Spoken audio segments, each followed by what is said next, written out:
Welcome to Nutrition Mission with Ansco Foods.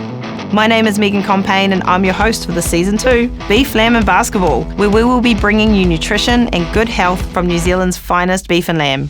Today we're talking to Maumahara Keelan, Tokomanawa Queen's team physiotherapist, about her role within the team, the importance of nutrition and the prevention of injuries and enhancing performance. Maumahara graduated from AUT in 2009 and she's been practicing sports and physiotherapy since then. She's looked after some of New Zealand's most elite netball teams, including New Zealand's indoor netball team, the Pulse, ANZ's Wellington Netball Premiership team, and Wellington age grade netball representative teams. And be sure to listen until the end for our buzzer beater segment, where we'll do a series of quickfire questions.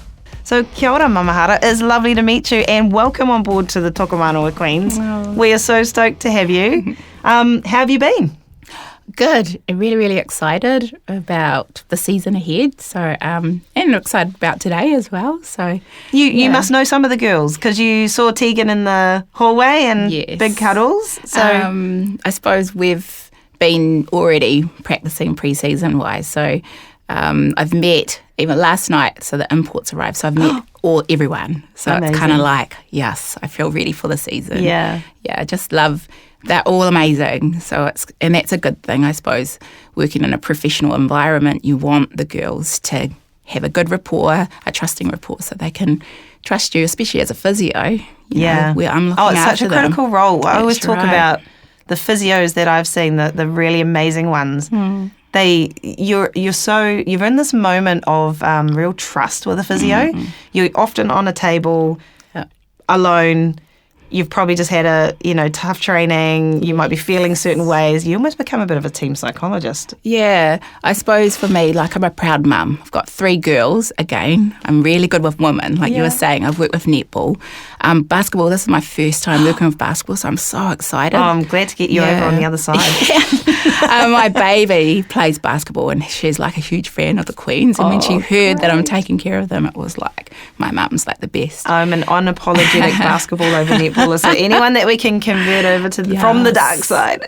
Yeah, so like you were were saying, that rapport is really important. But, I'm a mum of girls, so I kind of treat the girls as if they're my own. So, they're safe. So how did you get into this as a career path? Physiotherapy is, from a sports perspective, as I say, it's a really critical role within the team, not just for the physical side, but, the sense of well-being for our athletes and that connecting, how imbalanced that is. Can you give us a bit of a background on how you chose to step into this career? Well, growing up, I wanted to be a silver fern, like right from a baby. And then wing defence? I was like a centre. Midi. Yeah, midi. A whole life from 8 to like forever. And then when I hit 19, I ruptured my ACL and things just plummeted from there. So long story short, didn't go well, had 4 ACL reconstructions. Oh, no. And was retired by the time I was 24. And so for someone's dreams like that as a little girl, it was like, well, what's the next best thing? I'm going to study physio. And I'm going to first of all, I was thinking I'm going to fix myself and get back on the court. But then I realised as I studied, so it's 4 years of studying, I realised, well, I'm going to prevent anyone else, any young aspiring athlete to go through exactly what I went through. So it was a journey because I was all for myself, but in the end now I'm really passionate about preventing our girls from suffering what I went through. What is it? Is there something physiologically about females, our makeup, because the prevalence of knee injuries, serious knee injuries, ACLs, in women's sport is so much higher than men's, particularly in games like basketball, netball, football, with the change of direction and the elevation? Yeah, so first of all, I suppose our makeup, our hips are built wider than the male counterpart. So in that respect, our knees, when we land, they tend to go inwards because of the width of our hips. So so that's important for us to teach our babies how to land properly, how to land softly so that they're not going to put pressure on those ACLs. Netball, so you're driving, you don't step, so you're going at pace and then you've got to stop. Yeah. Basketball, you don't. Bit more movement. Yeah, so that's great. Also hormonally, we have menstrual cycles, so it makes us more prevalent, I suppose. Our ligaments a bit more mobile than the male counterpart. Those are the main physiological things that we can't change as females. Yeah, interesting. But knowing, Yeah. just even having that awareness and that knowledge and that understanding. Yeah. So as a young athlete, I always try to train that whole connection, making sure you understand where your hips are, or where your knees are in correlation with your body. So training young how to land properly early rather than retraining it when you're a bit older. It's hard to change. So, Well, yeah. Our Tokomanawa Queens head coach, Tanya Tupu, who I was an ex-teammate. We were teammates, former teammates together, but I also absolutely idolised her as someone, who was a little ahead of me. Talking about that physio room, I remember when she came back from her third knee injury. So she had 2 ACL injuries on one knee and one on the other. Yeah. And we were preparing and trialling for an Olympic Games. And I remember this moment where she was on the physio table and wasn't sure whether she was going to be able to get fit, rehabbed and ready to go in time. And it was this awful sort of... Yeah, ACLs are huge, and it's not just the physical side. It's like what happens afterwards. And I think in my experience, I had this ACL, and then all of a sudden people forgot me. So you're left on your own to look up, to rehab, to take care of yourself in a non-professional environment. There's no one there. So I was this young 19-year-old trying to get back on the court and play at the same level, and without the support structure. We're actually talking about that with Tegan, that how important everything becomes, nutrition, including the rehab, including the mindset. And it's often, you can kind of end up doing one as an athlete. You know how to train. Yes. But unless you have outside help with nutrition and outside help with your mental well-being and mental state, then it's really hard to get all those pieces of puzzle falling together. Yeah, multifaceted. When it comes to an injury, you need to make sure you've got good family and friend support. Don't leave them. Like I always say, when you've had an injury, go to training, be part of the team still. That's really important for an athlete. Eat well, continue to eat well. I suppose we get in a little bit of a sad state and want to eat all our chocolate, but if you keep them connected to their team, they feel like they're still part of the team. They'll continue eating the same way. They can see where all the hard work should be aiming towards being back on the court. Yeah. Training, a lot of people don't train, but it's like you can modify things. There's nothing wrong with the other leg, and there's nothing wrong with your arms and I remember that upper body cycle machine that used to sit on the grinder. Exactly. So that's really important. It's a multifaceted approach. So family, making sure that they're close friends, because it helps with their mental well-being, like you said, and then their physical well-being, we've just got to support it and modify things, make sure that they know they still know they can still walk, they can still do things. So keep them strong and positive throughout keep them well informed, educate them on what's happened. And a plan is huge, making sure they've got a plan, looking over the mess, and making sure those goals stay intact. Otherwise, they stay in. It starts to simmer in these spiral. That's it. You don't want to be in that. Yeah. Also, you talked about you've recently joined the Tokomanawa Queens, and this is your first basketball team experience. Yeah. How long have you been in prep for? Started May 29th, I know the exact date. Walked in enthusiastic as, I'd literally retired from, looking after professional teams. And then when I was approached to look after the Queens, well, it's my baby. She was like, Mum, go and do it. And I went, okay, I'll go back out there and get stuck in, but I am super excited. And like I said, I've met all the girls now, and it's almost like family. That's exactly how I feel, and we haven't even started the first game. Oh, that's great. Yeah, it's great to hear. And we were super proud of what we achieved on the court last year, being inaugural champions. But I think that sense of team environment and the care that's wrapped around, and we talked about Walter and Rach and how important they are to the whānau, and the internationals that came over felt so supported, and it was amazing how many players we had ringing up going, you guys got any spots? So I think every team obviously will have their the way they work, but I think the sense of team and togetherness is really important for the Queens. I suppose I identify as Māori, so whakawhanaungatanga or making sure you're a family is really, really important. And from a physio perspective, it's important. So it helps to nurture health and your physical well-being, mental well-being. The management team are solid. So it's kind of like these athletes have got someone that's going to look after their physical well-being. So you've got me and the strength and conditioning trainer and a masseuse. Then you've got like management, Jazz, Walt, Rach, like such a solid team to support these girls, and a lot of them are away from home. So we've got to make home here for them. Yeah. So. Oh, no, that's incredible. Well, we're really pleased to have you on board, and I can't wait to see you on the sideline. Yeah. So what's your general philosophy when you're thinking about, you are working with high-performing athletes day in, day out, and as you said, there's a lot of facets to maintaining that kind of high-performance athletic outlook. It's not just the training, there's so much else involved. Yes. And particularly, I guess, for court sports, there is, we talk about, I think, basketball and netball the same. There's not a lot that you don't do in the game. You accelerate. Yep. You stop, you change direction, you elevate, yes. you run backwards. So it's kind of like this multifaceted game where you're telling your body to go in all kinds of different directions.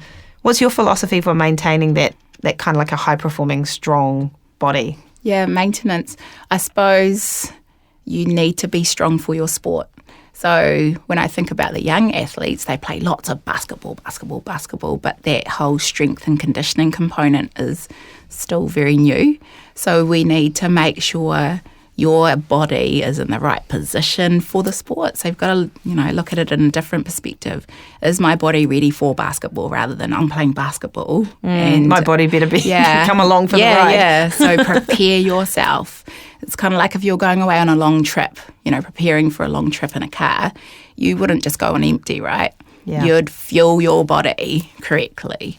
You would get a warrant of fitness, so you make sure you're strong and fit for the trip ahead. You'll make sure the driver is like on point, knows the direction. So you make sure your mind is ready for the sport. So it's more than just the basketball itself.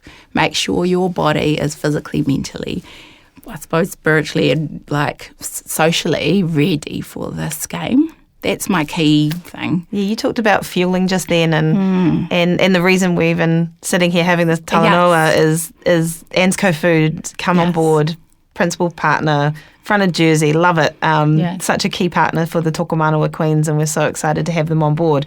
And it's that fueling part that they can really help us with our understanding, and it's talking with you around connecting that nutrition to the key part of performance. Yeah. And how do you view that when you're thinking it from a physiotherapy point of view? Yeah. So, remembering that I'm not a nutritionist. Yeah. However, it's really important to make sure that your body is well fueled for the job ahead. So, for example, like a lot of athletes I work with, they're constantly eating or fueling on small snacks every 2 hours. They're always eating, and because their mind is on and their body constantly needs fuel. Sometimes when an athlete's really fatigued, has had a busy day, we've got mums on the team and they come in, they're a little bit fatigued, and I said, have you eaten?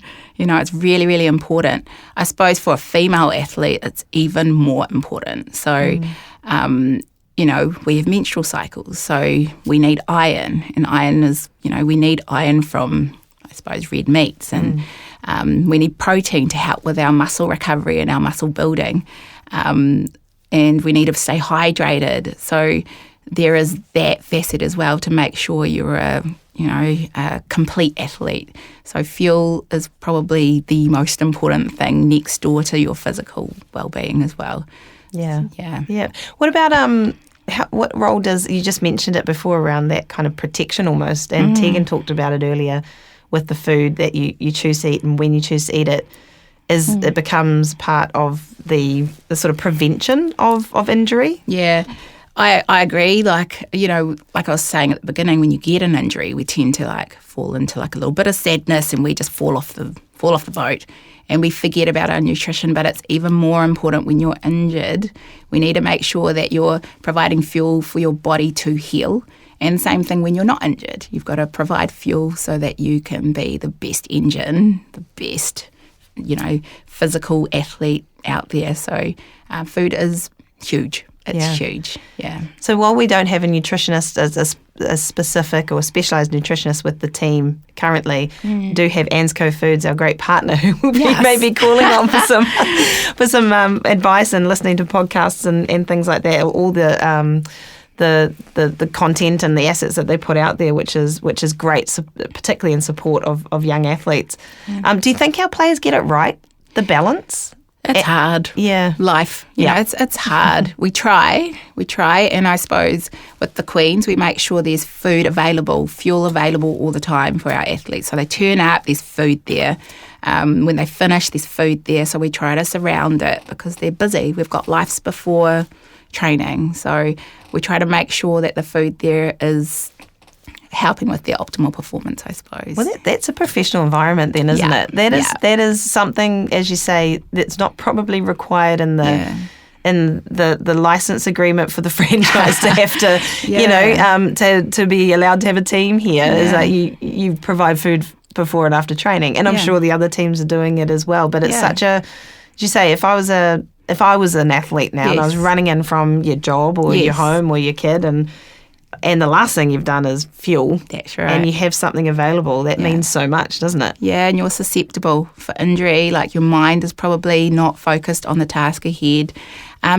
Eat. Like have something so you're ready for training.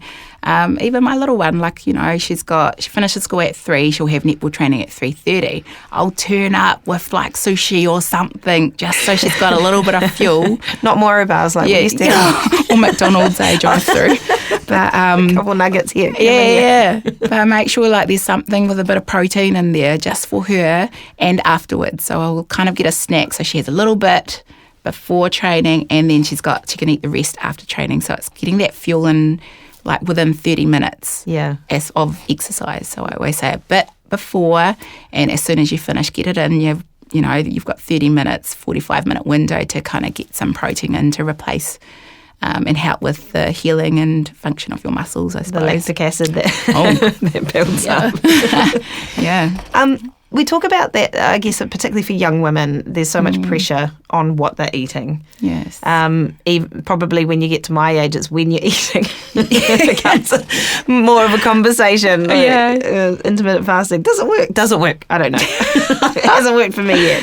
But I guess just in thinking and appreciating your physiotherapist role, but understanding the wellness side of it, what would you say for our professional athletes that are playing and training at that level in the season, what they do with regards to their recommended dietary, I guess programs or just ways of looking at the way you eat or the food that you consume? And is there anything, that you would recommend for our athletes to just think about? Yeah, absolutely. Small meals frequently throughout the day. So like every 2-3 hours, eat. So it might be like 8 to 10 meals a day. The more fuel you have, it's kind of like a fire. If you fuel it with wood all the time, it's going to burn. If you don't eat and then you put a huge log on, it's not going to burn, right? So small little meals frequently. And I think if I've talked to a few, they get up to about 8 meals a day. But they are hungry. Like, don't wait for yourself to be hungry. Just fuel your body. And it doesn't have to be a big meal. It can be something really small, like a handful of nuts or, I suppose, just tiny small meals just to make sure you get through and you're fueled for the event, I suppose. Do you see that changing at all during off-season? Do you see where athletes may have particular habits or regimes that work during the season when the intensity is lifted and the load management's really important? And off season when you obviously they're still training, they're never sitting still. That's right. Yeah, you always got to win your spot back next year. But is there little tweaks that you see that work for people? Yeah, I always find that like the conditioned athlete, it's just their norm. So make it like a normal routine. So they're used to having a meal at like 7, then 9, then 11, and that's their routine. It's just like brushing your teeth. Same with movement. So they're training at the same time, but except it's not the same intensity as in season. So maintaining that natural routine that you have in season with off season is quite optimal, I would say. Sometimes it's not carried out, like you've had a really hard season, you just want to veg out for a bit. A bit's okay. Yeah, a bit is okay. How do you define a bit? Well, like our bodies do need to recover, physically, mentally. So time frames, I would say not too long. Like, I reckon, even if it was like 2-3 weeks where you just be you.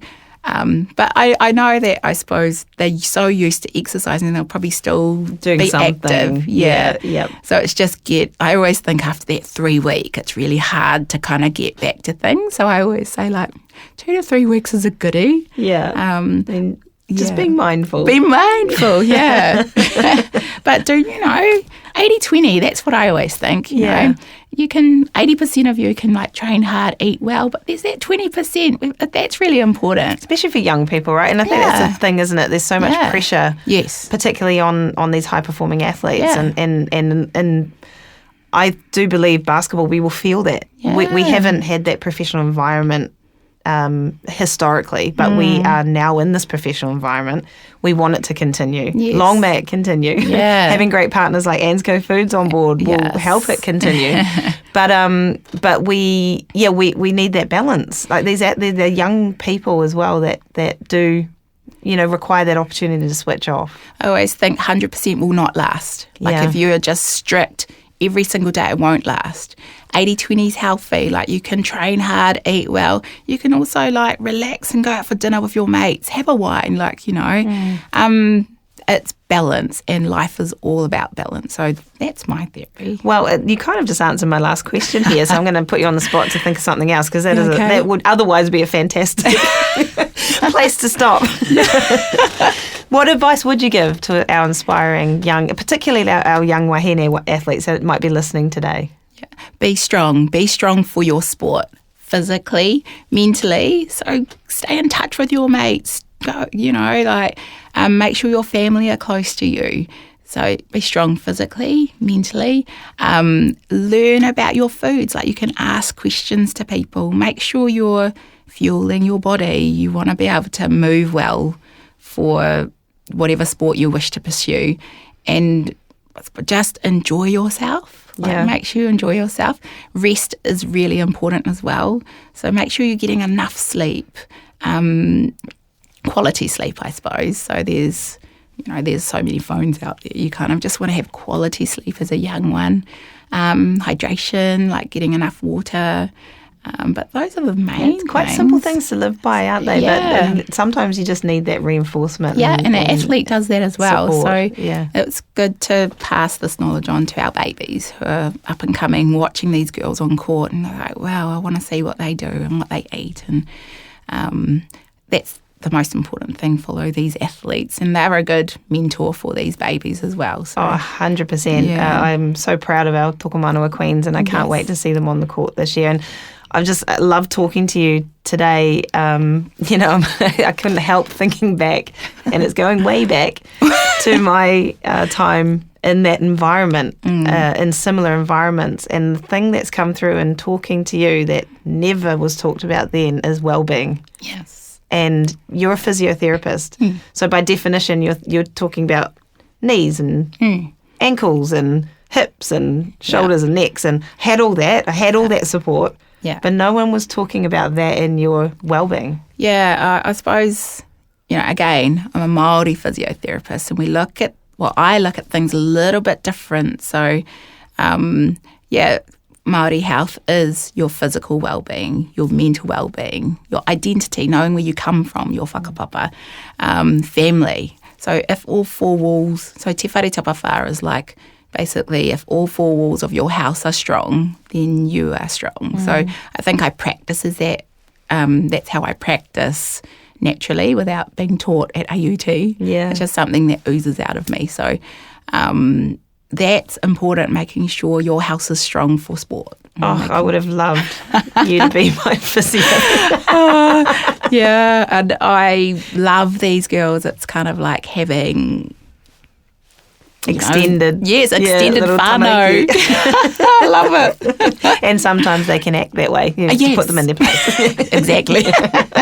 Yes. Oh, that's awesome. Hey, thank you so much. Finally, we're going to end on this buzzer beater round. It's really fun. Okay. I'm going to ask you a few questions and you're going to answer the first thing that comes to mind. I've got 4 prepared questions, but I'm going to ask you one that's off script and I bet you'll guess what it is. Oh, no. Okay. Okay, number Ready. 1. One. Basketball or netball? Basketball. You heard it here first. Oh, gosh. Can you please tell Paris Mason the same? I'll work on that. Basketball, Paris, in case you're listening. Funny. Okay, on script. Are you a morning person or a night person? Morning. Morning person. Yeah. Win the morning, win the day. Yeah. Yeah.